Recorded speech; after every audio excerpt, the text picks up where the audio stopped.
La mente es algo muy delicado. No es buena ni mala, pero se puede usar de ambas formas. Aprende a usarla y entonces serás la mejor de las personas. Descuídala y dale rienda suelta a tus pensamientos, y entonces sabrás de qué eres capaz. A lo largo de los años se han hecho públicos un sinfín de casos que han desgarrado a la sociedad, mismos que harían a cualquier hombre adulto llorar. Tristemente, estos seguirán pasando mientras una mente perturbada pertenezca a alguien sin conciencia y empatía. Y es por eso que, hoy, te presentamos el iceberg de casos perturbadores ocurridos en México. Parte 3. Tenía tiempo que no hablábamos de este tema, pero ya es hora de actualizar la lista. Sin más preámbulos, empecemos. Los corridos, una especie de género musical que se ha hecho famoso en México y otros países de Latinoamérica debido a sus letras. Digo especie de género porque como tal no se consideran uno, son una narrativa que cuentan la historia de algún personaje, ya sea real o ficticio. El problema aquí es que, dependiendo del artista, la letra puede ser agradable o no para quien la escuche. Y si de corridos hablamos, no podemos olvidar al gran Chalino Sánchez, que para sus épocas era considerado el rey de los corridos. Infortunadamente, no se retiró con el mejor de los finales. Chalino nació el 30 de agosto de 1960 en Culiacán, Sinaloa. Desde el inicio, su vida no fue fácil. Su familia era de escasos recursos y su padre falleció pocos años después de que él naciera. En busca de un mejor futuro y estilo de vida, en los 70 se fue a Estados Unidos. Pero lo cierto es que su vida no cambió mucho. Apenas sobrevivía haciendo pequeños trabajos. Lo que lo salvó fue la venta de falopa, en pequeñas cantidades. Con el tiempo, y con la ayuda de su hermano Armando, establecieron un pequeño negocio como coyotes, es decir, que ayudaban a sus paisanos a pasarse del otro lado sin tanto papeleo. Este hombre era el mil desgracias. Para 1984 otra calamidad lo azotaría, pero esta vez sería permanente. En un hotel de Tijuana, encontraron el cuerpo de su hermano Armando. Alguien lo había asesinado con un arma de fuego. A partir de ahí, Chalino empezó a escribir canciones con las desgracias que le habían pasado, y lo duro que era la vida bajo ciertas circunstancias. También le cantaba al desamor. Con un poco de ayuda, logró grabar sus primeros éxitos. Pero lo cierto es que estos no fueron tan relevantes sino hasta 1992. Y eso solo porque, a raíz de en un concierto suyo en Coachella, un hombre de apellido Gallegos atacó al artista. Lo que no se esperaba es que él hiciera lo mismo. Afortunadamente, nuestra leyenda sobrevivió a este incidente, y la noticia le dio la vuelta a todo el país. Ya para ese momento era conocido como el rey de los corridos. El problema es que esta fama duró apenas unos meses. El 15 de mayo de 1992 fue a dar una presentación en Sinaloa, pero justo antes de empezar a cantar una de sus más reconocidas canciones, recibió una nota donde, por su lenguaje corporal, se infiere que era una amenaza. Aún así, Chalino siguió con el show. Saliendo de su presentación, un grupo de personas vestidas de policías federales le pidió al cantante y su comitiva que los acompañara para hablar con el comandante. Chalino sabía perfectamente que esos no eran policías, pero con tal de salvar a sus acompañantes, decidió ir con esas personas. Esta sería la última vez que se le vio con vida. El 16 de mayo de 1992, en un canal de agua ubicado cerca de la ciudad de Culiacán, Sinaloa, unos campesinos encontraron el cuerpo de Chalino Sánchez. Tenía las muñecas y los tobillos atados, además de que estaba vendado de los ojos. Le habían 2 veces en la nuca. A la fecha no se sabe quién ni por qué le cancelaron su suscripción a la vida. Pero ya sabes cómo es la gente cuando un tema se vuelve popular y no tiene un final oficial. Hacen miles de teorías al respecto, desde la más creíble hasta la más fantasiosa. Solo Chalino sabía quiénes eran esos sujetos y qué cuentas tenía pendientes. Así como también el contenido de la hoja que le dieron, pues, aunque es obvio que se trata de una amenaza, no se sabe qué decía exactamente. Con su fallecimiento, a la edad de 31 años, Chalino dejó a una esposa y 2 hijos. Hasta siempre, rey de los corridos. Es curioso cómo es que muchas personas ignoran los primeros indicios de una conducta agresiva en sus hijos. No es sino hasta que estos pierden los estribos que hacen algo. Tristemente, llegar a este extremo puede provocar desgracias. En 2020, al interior de una vivienda de la colonia Moctezuma en la alcaldía Venustiano Carranza, en la Ciudad de México, se llevaba a cabo una reunión familiar. Pero sin previo aviso, Mario, un adolescente de 14 años, atacó a sus 2 primos de 10 y 13 años con un arma blanca. A los 2 repetidas veces en el abdomen. Su prima se percató de lo que estaba haciendo y gritó por ayuda. Mario se alertó y también la atacó. Afortunadamente llegó su tía, una mujer identificada como Osiris, y trató de detenerlo, pero fue inútil, y también salió herida. Solo con la ayuda de su novio, tío de Mario, fue que lograron detenerlo y alertar a las autoridades. Mientras el joven atacaba a su familia, gritaba repetidamente: «Estoy harto de tratar de ser perfecto, harto de intentar de ser perfecto para mi mamá». El pobre chico tenía problemas personales y decidió desahogarse con quien menos tenía la culpa. Según su tía, que ni siquiera es su tía, más bien es novia de su tío, dijo que la madre de Mario es una mujer soltera que no lo cuida ni lo trata como debe. Sin duda, un triste desenlace para una tarde familiar.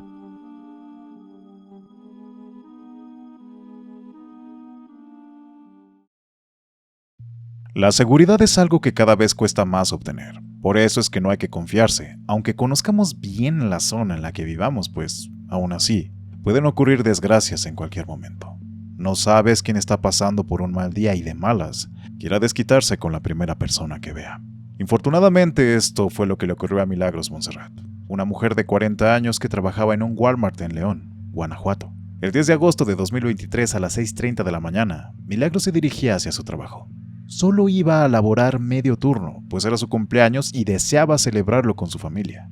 Pero infortunadamente, una desgracia estaba a punto de ocurrir. Sin que se diera cuenta, Milagros estaba siendo seguida muy de cerca por Miguel de Jesús Octavio. Este hombre tenía una actitud muy rara, y pasados unos cuantos metros, la atacó. En un inicio, Monse creyó que se trataba de un asalto, pero no. Era algo mucho peor. Sin previo aviso, motivo o razón, Miguel atacó con un arma punzocortante varias veces en el cuerpo.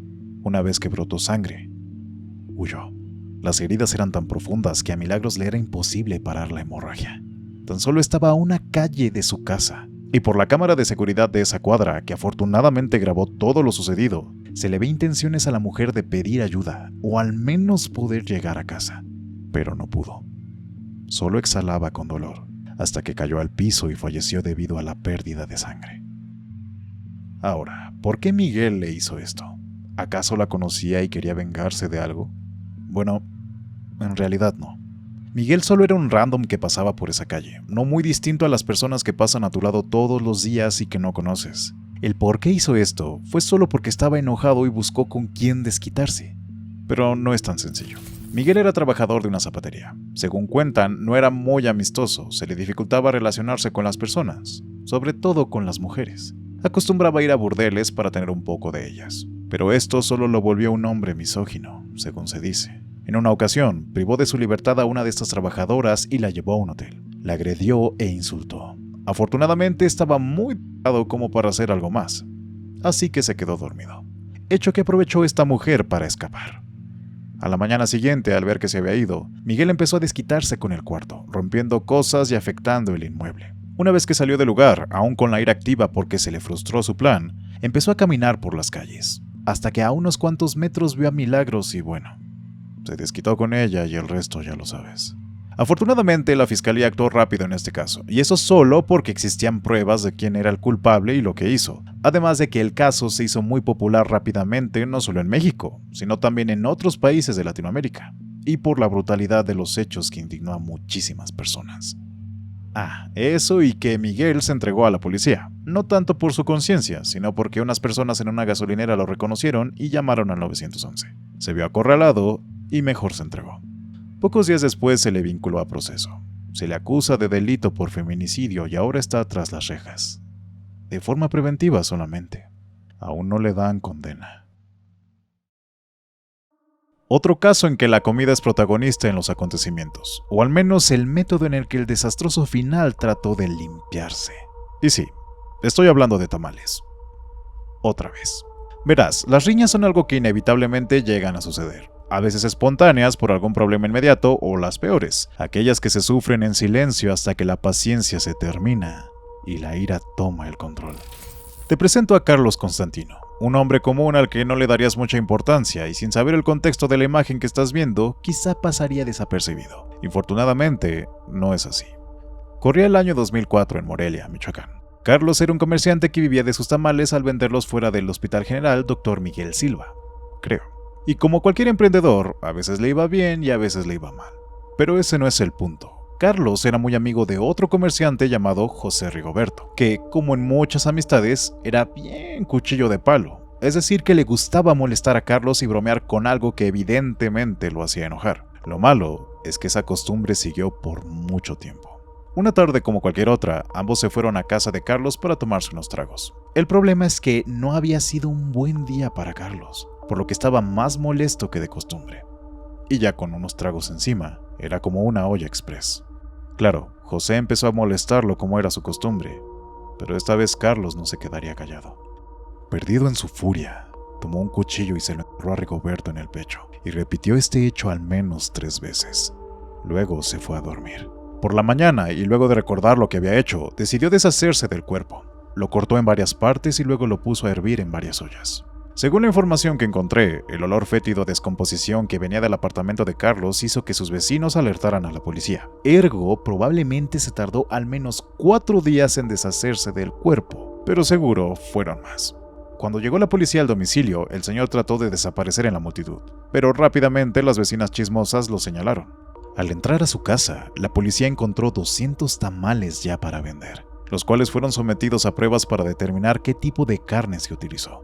Pero quién sabe qué resultados arrojaron esas pruebas. Cuando se le cuestionó a Carlos, él explicó por qué terminó con su amigo. Y con respecto al cuerpo, dijo que no supo qué hacer con él y que lo había cocinado para dárselo a las ratas. Pero lo dudo mucho, de ahí la teoría de que estaba haciendo a sus clientes caníbales sin saberlo. Actualmente, Carlos sigue tras las rejas. O al menos eso parece. La vida humana cambia su valor según a quien le preguntes, y muchas veces este valor se mide por una mente totalmente subjetiva. Para algunas personas, tu vida y lo que pase contigo es importante, siempre y cuando no les hagas perder ganancias. En 2014 ocurrió un hecho perturbador en una de las tiendas de la empresa Liverpool, en Perisur. Justo en las fechas en que las tiendas hacen sus rebajas, como el Black Friday, que aquí en México hacen su versión llamada el Buen Fin. Era 15 de noviembre de ese año. La protagonista de esta historia es Angélica Trinidad, empleada de la tienda departamental. Como de costumbre, ella finalizó su turno a las 10 de la noche. Pero no llegó a su casa. No se sabía de su paradero. ¿Qué le pasó? A la mañana siguiente, sus familiares recibieron una terrible noticia.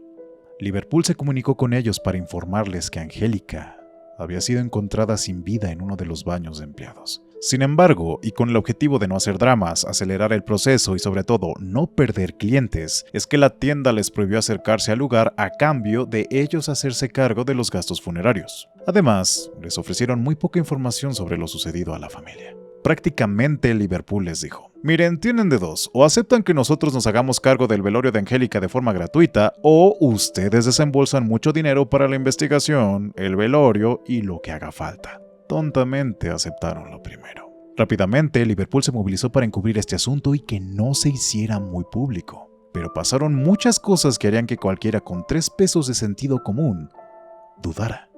Para empezar, la familia no vio el cuerpo ya hasta que estaba en el féretro. Segundo, Liverpool les había dicho que ella había fallecido por un infarto, y esto lo secundó un doctor que ni siquiera vio el cuerpo. Tercero, la funeraria se encontraba coludida, pues no hicieron el reporte correspondiente a las autoridades, ya que, al haber sido un deceso en un lugar público, solamente el servicio médico forense tenía la autorización de moverlo de su sitio. Y cuarto, los embalsamadores revelaron que el cuerpo de Angélica mostraba signos de maltrato físico, incluyendo moretones y golpes defensivos en diversas partes de su cuerpo. Esto desencadenó una serie de denuncias y el inicio de una investigación más profunda por parte del Ministerio Público de Tlalpan, una vez que el cuerpo fue llevado a las autoridades. Angélica falleció por una congestión visceral generalizada, misma que es provocada por aplastamiento de tórax, golpes o ahorcamiento. En otras palabras, alguien la asesinó. El responsable de este atroz acto fue Marco Antonio Ochoa, también trabajador de la tienda. Se cree que tenían una especie de relación, y la noche del 15 entraron juntos al baño ya con unas cervezas encima. Sin embargo, unos minutos después solo salió de ahí él. Marco fue sentenciado a 45 años de prisión. Y con respecto a los que intentaron ocultar el deceso, el médico particular que falsamente certificó que Angélica había muerto de un infarto, Mario Espinosa Morales, también enfrentó cargos por encubrimiento. Lo mismo ocurrió con los altos ejecutivos de Liverpool involucrados en el encubrimiento del crimen. Cometer un delito en el nombre de Dios o por él no te vuelve un creyente devoto, más bien te convierte en alguien con problemas mentales. Y sí, también en un criminal.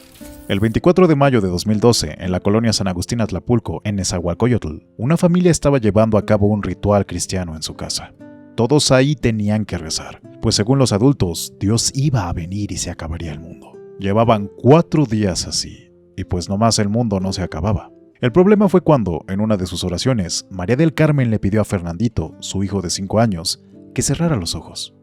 Pero el pequeño no lo hizo. Cuando la madre se percató, ella junto con su hermana Lisbeth lo llevaron a la mesa de la cocina, y allí ambas le cerraron los ojos. Los gritos de dolor y desesperación de Fernandito alertaron a su tío de 17 años que, junto con otros 3 menores, también estaba encerrado en esa casa. Afortunadamente el muchacho logró escapar y rápidamente avisó a la policía lo que estaba ocurriendo. Cuando elementos entraron al domicilio, encontraron a la madre abrazando a Fernando en medio de veladoras, pero no por arrepentimiento o como parte de su ritual, sino porque había entrado en una crisis nerviosa. Según la abuela del pequeño, le cerraron los ojos para limpiárselos porque presenció la oración. Un pretexto muy estúpido para arruinarle así la vida a un niño. Este es uno de esos casos en los que sientes cómo la sangre te hierve, sobre todo cuando te enteras de que la tragedia se pudo evitar. Te presento a Montserrat, una chica de 24 años que vivía en el Estado de México. Como todo adulto joven de esta era, le gustaba salir, divertirse con amigos y perder el tiempo en redes sociales. Y de hecho fue por estas que conoció al chico que más tarde se convertiría en su pareja. Por lo que cuentan los padres de Montserrat, él era un sujeto bastante temperamental. Con frecuencia se peleaba con su novia por todo y por nada. La castigaba, la golpeaba y abusaba verbalmente de ella. Sin embargo, aun con todas estas banderas rojas, Monse siguió con su relación, hasta el punto de irse de casa y vivir con su novio Sean. Si de por sí las cosas ya estaban mal cuando vivían separados, ahora todo se complicaría aún más. Sus padres cuentan que, así como se fue, se volvió imposible localizarla. No respondía a las llamadas y cuando de milagro lograban hablar con ella, Monse se rehusaba a contarles en dónde estaba y si estaba bien. Esta serie de hechos extraños hicieron que la madre alertara a las autoridades de la desaparición de la chica, y pocos días después se dio de alta su boletín.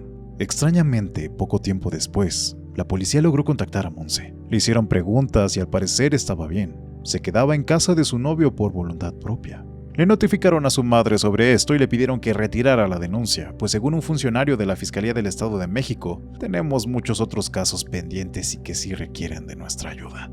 Obviamente, la madre no se quedó de brazos cruzados. Contactó a un colectivo feminista para que le ayudaran a poner otra denuncia. Simultáneamente, las cosas para Monse iban de mal en peor. Resulta que, en realidad, sí estaba privada de su libertad, pero no solo por su novio, sino por toda su familia. La madre, el padre y su hijo Sean, en ese entonces novio de Monse, la tenían en su casa y prácticamente le negaron todo tipo de contacto, al menos los que les convenía evitar. Estos animales la utilizaban como mercancía, tanto el padre como el hijo de ella. Y como ella era su negocio, el padre se encargaba de buscar clientes para que la utilizaran. A cambio de eso, Sean cobraba 500 pesos. Según informes de los vecinos, todos los días se escuchaban gritos y golpes en el departamento de esa familia, y por las noches siempre había fiesta. Las pocas veces que se llegó a ver a Montserrat salir a las calles, siempre estaba cubierta. Esto para ocultar los moretones que tenía en su cuerpo, pero por su forma de caminar se infería que algo no andaba bien. Además, siempre estaba acompañada. Por su parte, la madre de Monse descubrió gracias al colectivo feminista que su hija había ido al hospital por una reconstrucción física, una alerta roja para cualquier madre, por lo que presionó a la fiscalía para que buscaran a su hija, pero no hicieron nada. Poco tiempo después, lo peor ocurrió. Montserrat Juárez había fallecido, y de no ser porque su caso ya se estaba haciendo viral, las cosas muy probablemente habrían terminado a favor de los criminales. Gracias a las cámaras de seguridad del edificio en donde estaba Monse, es que se captó al padre de Sean y a 2 policías bajar el cuerpo de la chica por las escaleras. Sí, este sujeto compró a los policías para que le ayudaran a desaparecer la evidencia. Además, se cree que eran sus clientes.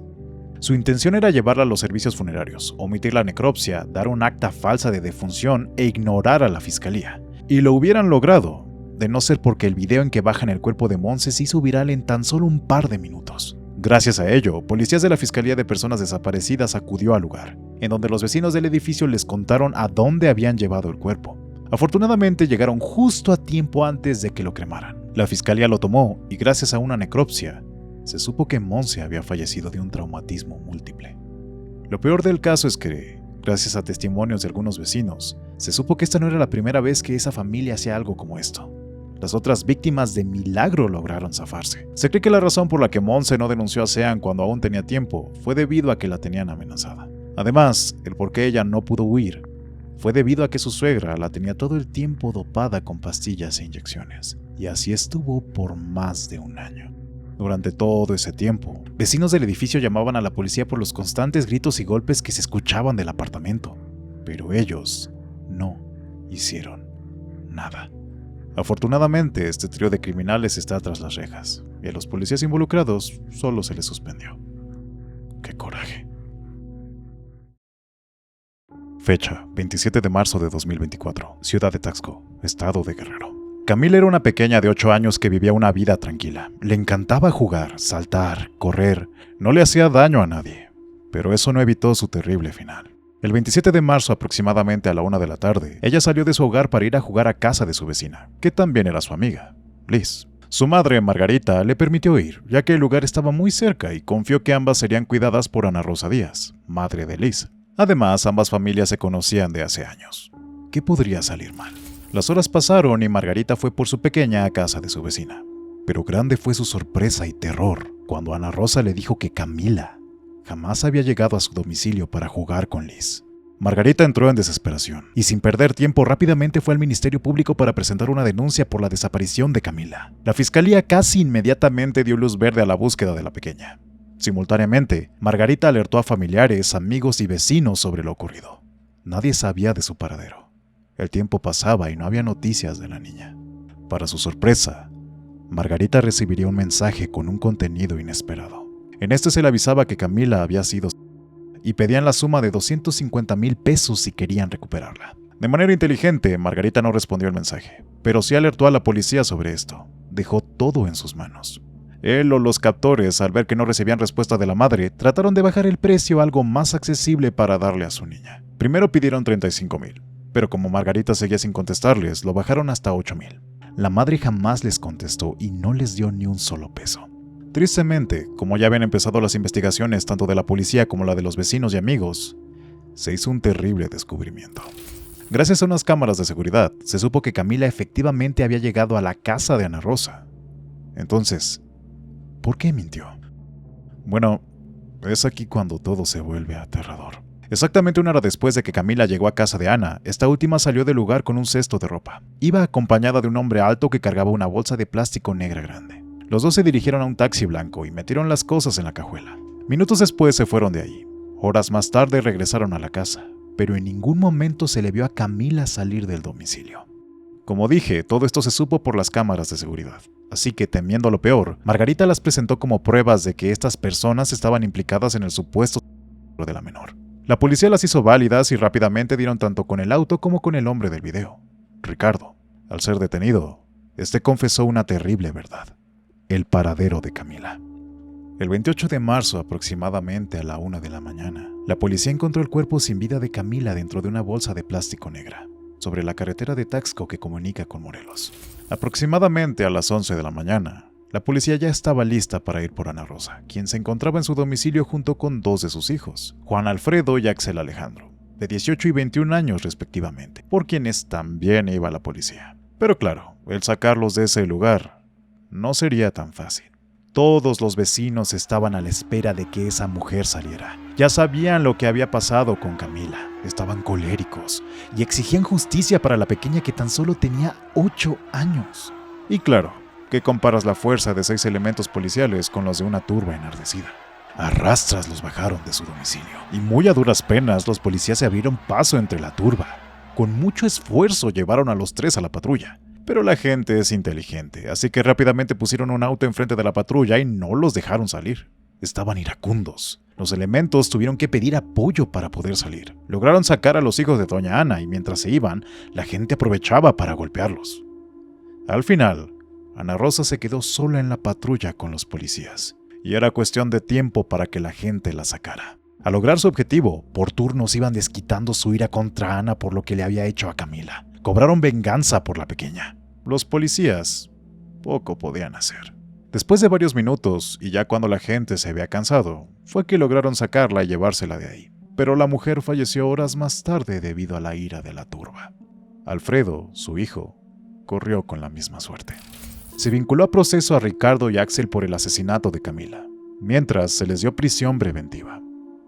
Aún así, ningún castigo que les den a estos dos, por muy duro que sea, apaciguará la ira de todo un país. Estamos llegando a un punto en el que no podemos confiar en ninguna persona. Por más que las conozcamos, siempre habrá algo que no sepamos de aquellos quienes nos rodean.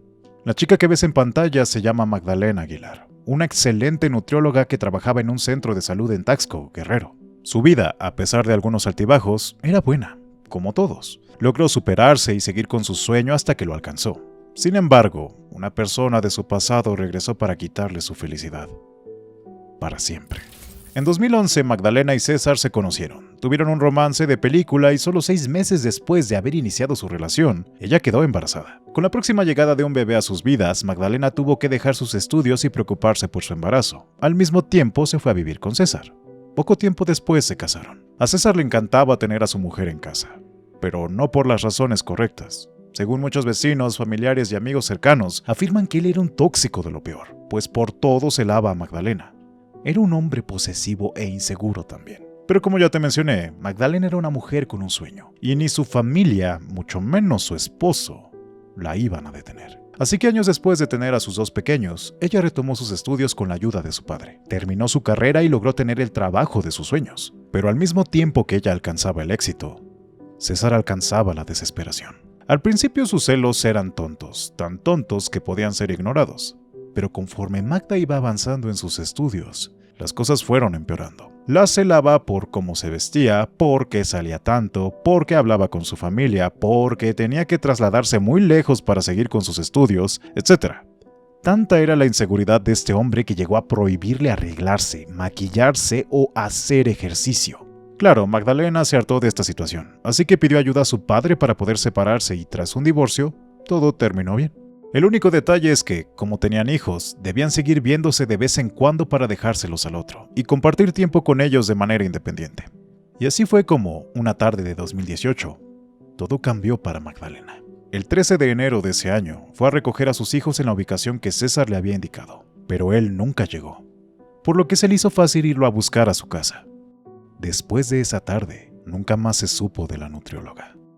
La madre de Magda estaba preocupada, pues después de muchos mensajes y llamadas desviadas, temió por la seguridad de su hija. Así que también fue a la casa de César para preguntarle por ella. Y tanto César como la madre de este le dijeron que efectivamente había estado ahí gran parte del día, pero que después de las 6 de la tarde ella se marchó. Pero la madre de Magda sabía que algo no andaba bien, pues la actitud de ambos era muy extraña y lo peor, eran unas marcas que César tenía en la cara. Eran rasguños que alguien le había hecho recientemente. Sin perder ni un solo minuto, la madre de Magda reportó su desaparición y poco tiempo después el boletín se hizo público. Pasaban los días y Magda no aparecía. Un día sonó el teléfono. Alguien tenía noticias sobre Magdalena. La habían encontrado.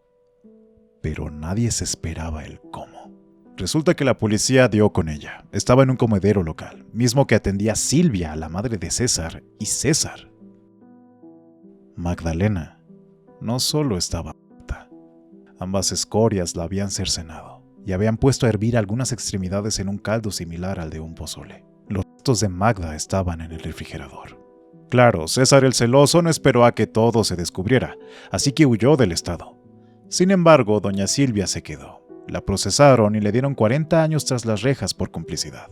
Afortunadamente, 4 años más tarde hallaron a César, y a este le dieron 55 años por lo que le hizo a la mujer a la que una vez le juró estar tanto en las buenas como en las malas, a la que alguna vez ella llamó mi amor, a la madre de sus hijos. ¿Por qué hizo esto? No lo sé. ¿No quieres ponerle like a mi vídeo? Con lo que gusten cooperar.